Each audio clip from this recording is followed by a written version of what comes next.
Welcome to Orpington Baptist Church from me, the minister here, and a very warm welcome this morning to Gareth Bacon, our Member of Parliament for Orpington. Gareth, welcome. Thank you, Mark. To you. It's great to have you here.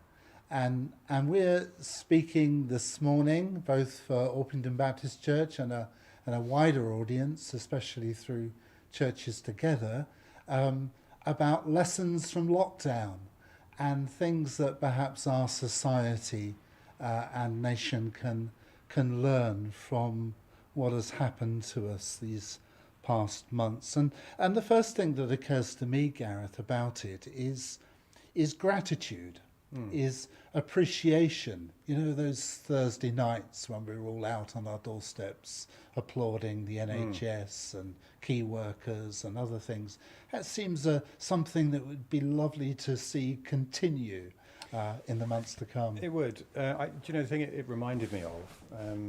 The last time I've seen the nation pulled together in the way that it did, certainly in the early stages of lockdown, was the Olympics in 2012. Yeah. You know, people felt they had common cause and they were going in the same direction, and it was quite nice actually. Yes. Because people have very busy lives and they get very caught up in their lives, and I think it's rare for you to have time to sort of all pull together in that way, and that has been one of the nice byproducts. I mean, I would still prefer that the virus hadn't happened and that we were all getting on with our lives. But actually, it does let you to you can see other things that you wouldn't otherwise see. You hopeful that kind of spirit might continue, or do you think it's just a passing thing?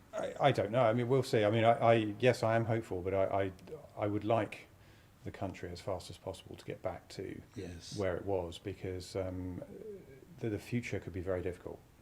The economic circumstances that we are now facing are going to be very, very challenging.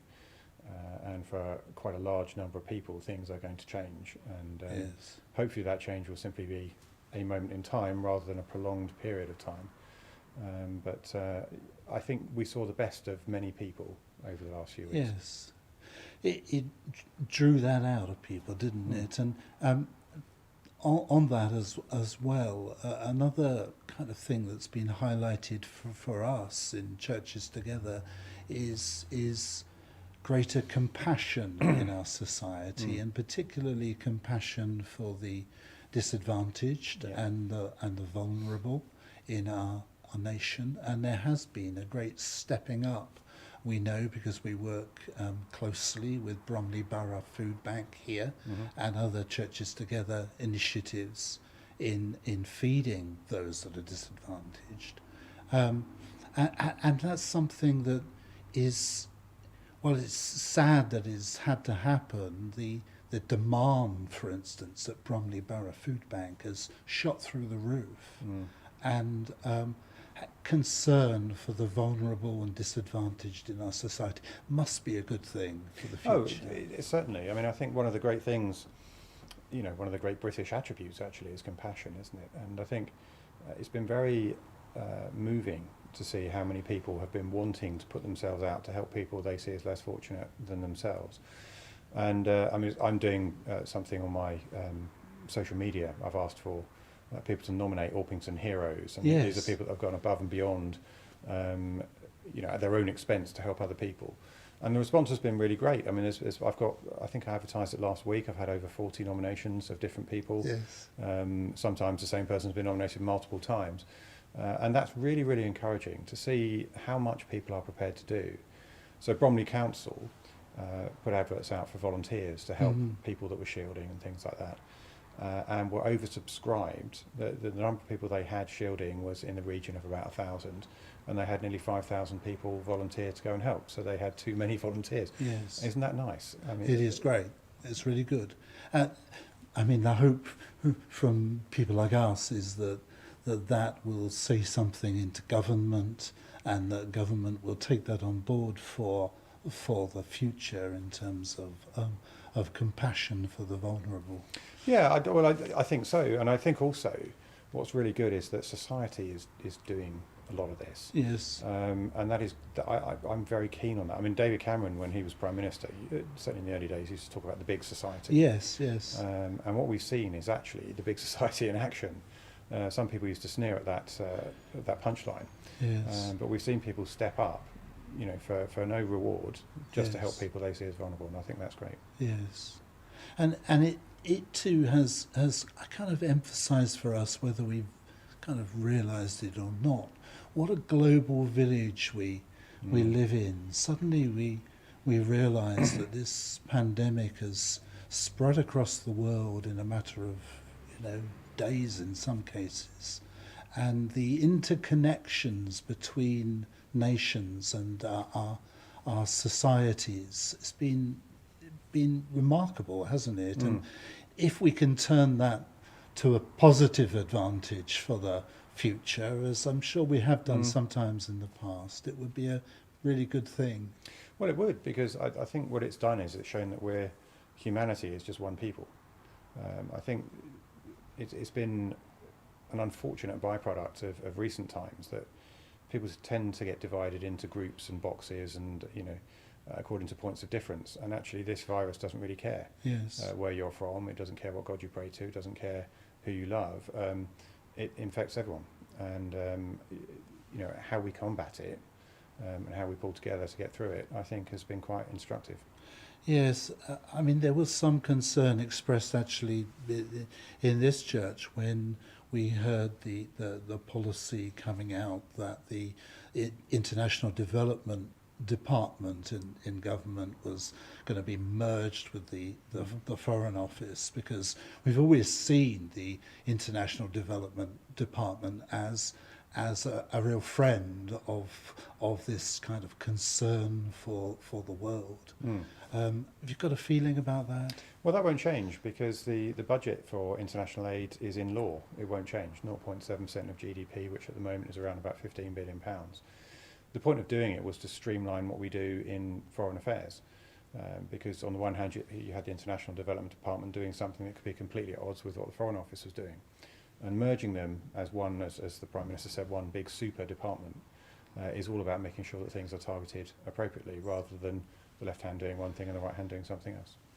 And another aspect to this sort of concern for the world is that strangely this time something you wouldn't have seen before has given creation, has given the environment a rest. And I don't know if you've seen these pictures of the Venice Canal, suddenly fish swimming in it and pollution being hugely reduced, so that the smog has gone in cities and so on. And I know as lockdown lifts in societies around the world, industry gets back to work. But does it give us do you think it gives us a vision for the future in terms of being greener as a people? I think potentially. The bad side of the coin that you've just spun, though, is, of course, that has happened because economic activity has ceased. And in the short term, we can survive that. In the long term, we really can't. But I think the environmental agenda has been seized across the world, really. And you'll see, if you know, this country set a net zero target for 2050. Yes. And so we're going to see a great deal of electrification, for example, of transport, I think, over the coming years. So I think steps will be taken in that direction. But I think it's a very careful balance, isn't it? Because the ceasing of economic activity would have long-term consequences on people's standard of living, on their life expectancy, and on everything else. So I think in the short term, it's actually very nice to see that, what you've described. In the longer term, it can't always stay like that, because unfortunately things still need to happen. Yes, but the reduction of emissions, and the government has set this target of 2050. I don't know if this time will kind of accelerate that agenda. Do you think that's possible? Well, 2050 is very ambitious. I mean, no other country has set a target that early. Okay. So it may do. I wouldn't like to sort of rule that far into the future, but that's still an ambitious target. I don't want anyone to think that would be an easy thing to achieve. It won't. Thank you. And something else that's come up in this time, not directly kind of a consequence of this time, although perhaps in some ways, when the death of George Floyd happened in the United States of America, it triggered a whole international reaction, not least here in the UK, about concern of racism and racial equality in our society. In our own church, we a very multicultural congregation. In your constituency, a very multicultural place to be, and a good place to be. Have you got a feeling about this? I'm sure people have written to you about these issues. They have indeed. Well, look, I mean, the murder of George Floyd, I say murder advisedly because that's the police officer who did that has been arrested for that crime, was quite shocking. And, you know, anyone who has viewed that footage, I defy anybody not to be very moved by that. It was really quite appalling. The sentiment, Black Lives Matter, is something, I mean, ever since I was a small child, that's something, you know, I've grown up to believe that every human life has equal value. So for me, I've absolutely no difficulty with that sentiment at all. And I think that the move for greater equality, nobody, I think, opposes that. I think that is, any kind of discrimination is profoundly wrong and it needs to be prevented from happening. There is and always has been racism, I'm afraid, and I suppose that will always continue in one form or another. I think this country, though, is one of the most welcome and opening. I mean, some of my friends in Parliament, people like Kemi Badenoch, who moved here when she was 14 from Nigeria, describes this country as the best place to live if you are a black female immigrant. And, you know, I've got to give some respect to that because she's actually walking in those shoes now. She's not imagining what it's like, she knows.